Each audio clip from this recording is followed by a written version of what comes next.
अल्फाज हों उन नज़मों में इस्तेमाल करूँ ताकि हमारे जो आने वाली नस्ल है, यंगर जनरेशन जो है, वो उसको अच्छी तरह से समझ सके। तो कोशिश मेरी यही होती है। वो चिड़िया आम सी बेनाम सी खाकी परों वाली मेरी खिड़की के पट पर बैठती है, रोज आती है।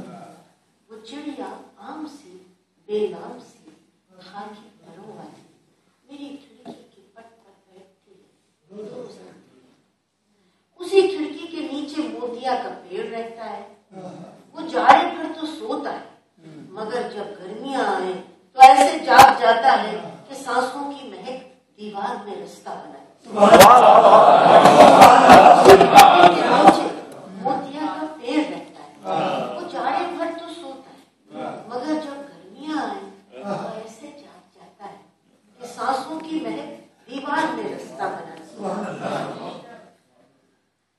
मगर वो पास बैठी आम सी बेनाम सी चिड़िया महक से बेखबर, बेनाम सी चिड़िया बस एक पल के लिए आती है, वापस लौट जाती है।